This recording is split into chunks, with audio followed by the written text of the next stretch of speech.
почитувани присутни, почитувана јавност, имаме предлог за именување на членови на влада на Република Македонија.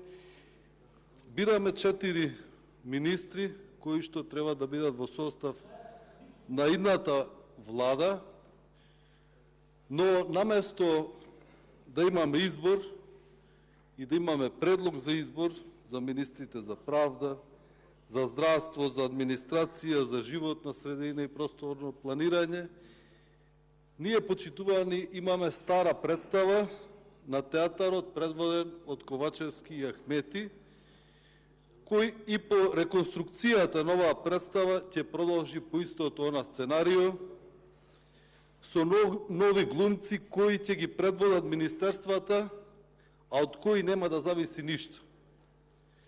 Новите министри се нови статисти во старата представа и се статисти во оваа неуспешна влада, која што не успеа ништо да направи во изминатите 5,5 години.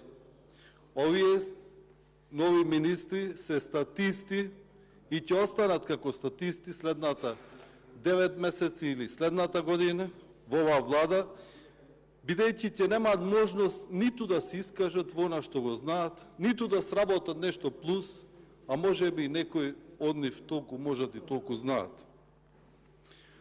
Ова реконструкција на влада е само можност за Ковачевски да се спаси да не оди на избори месец, 2, 3, 5 ден, да остане плюс на власт, за да може да овозможи простор на неговите соработници, да може да овозможи простор на министрите, директорите, да ги доруинираат институциите, да ги дозатворат министерствата, да ги дозапрат проектите што се многу години почнати, за тоа е оваа влада. Оваа влада, предводена од СДСМ и ДУИ, секогаш во минатото, во овие 5 години, не убедуваше дека ние одиме чекор напред. Но, кога ќе погледнеме, секогаш кога ќе не убедуваат дека одиме чекор напред, ние веќе сме вратени 3 назад. Оваа влада не враќаше 3 чекори назад. Изминативе 5 години. Со се. Во секој сегмент на општественото живење. За се што зборува, се беше невистина. За се што ветија, се беше невистина. Се што кажа, беше невистина. Изминативе 5,5 години. И денеска не убедуваат дека со изборот на овие 4 министри, кои што ќе влезат во состав на новата влада, нешто многу ќе се смени. Можам да кажам дека само со оваа реконструкција нема ништо што може да се донесе добро ни за стопанството, ни за граѓаните на Македонија. Со изборот на оваа влада ќе продолжи она каде што запре старата влада. Нема да се работи ништо. Прво затоа што новите лица за една година пред редовни избори нема драстично како да ја подобрат владината слика. Ни за успешност, а немаат ни план и стратегија. И една многу битна работа за предлагачот што ветува многу, тој не предложил ниту еден министер во оваа влада. Затоа не знам зошто ветува работи за луѓе кои што ниту ги контролира, ни може во периодот да спроведе некој проект или некоја стратегија преку овие министри. Можам да констатирам дека благодарение на оваа влада македонското општество станува се поигнорантно, македонското општество е пополаризирано и се чувствува побезнадежно. Од кога и да било порано имаме чувство на апатија и од земена насмевка кај луѓето. Мислам дека ова треба да ве загрижува сите. Насмевката е од земена кај луѓето. Апатија има секој човек во државата. Може би е тоа чудно, може би вас не ви е својствено, излезете, контактирајте, разговарајте, ќе видите. Очигледно е дека оваа власт има јаки стомаци и ниско ниво на самопочит, кој никоја досега влада. Но празните амбиции за власт ги водат кон ова сега тие што го бараат. За жал. Амбиција без тежина на целта. Што се сака да се постигне? И без вистинска насока. Ние немаме насока, почитувани пратеници. Ние немаме вистинска насока.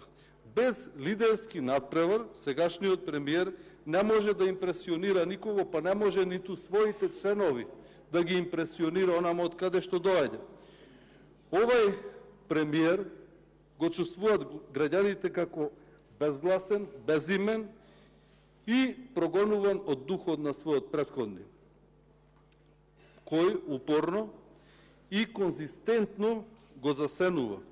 Што и да стори е претходниот премиер. Премиерот не прави ништо зашто и не може да направи ништо. Ниту да отпочне работа, ниту да заврши отпочната работа. И тоа е континуитет на владите на СДСМ и ДУИ изминативе години. Нема интегритет, нема идентитет, ниту е изграден како автономна фигура на која што може да се подпре ни неговата партија, ни нашата држава. Нема поддршка ни од своите, ни од граѓаните. Нема поддршка од никого за тоа што му оставија брод што тоне и тој продолжува секој ден се повеќе да тоне. И жално е што после толку години на власт тие се повеќе тонат како политички субјект, меѓутоа се исполнети со нарцизам, со ароганција, со криминал и корупција, но со преголема желба за власт. Со преголема желба за власт. Но мене ме загрижува и она што го кажуваат граѓаните секојдневно со нас во контакти. Ваквите ликови направија плодна почва за разградување на нашата држава. На крајот пак ние ќе се бориме, бидејќи ќе не остави вурнатини, руинирани институции, неплатени долгови по јавни предпријатија, ќе не остави во хаос. Можеби е овој премиер каков што не треба да се повтори. Можеби е и ова скапо школа за секој од нас во нашата држава и за сите граѓани. Затоа, почитувани граѓани, не треба да се водиме од барањата за невозможни работи, бидејќи тогаш им даваме можност само лажговците да успеат, кога се игнорира реалноста и се ветува повеќе од тоа што може да се испорача, крајот е неизбежен. Овој премиер и оваа влада ги имаат сите токсични состојки да го направат тоа. Затоа, почитувани присутни, нас ни се потребни брзи избори, нас ни се потребни избори веднаш, нас ни беа потребни избори вчера, за да може да го запреме иселувањето, да дадеме импулс на стопанството и да може државата да ја однесеме во правец онака како што заслужуваат нашите граѓани. Ви благодарам.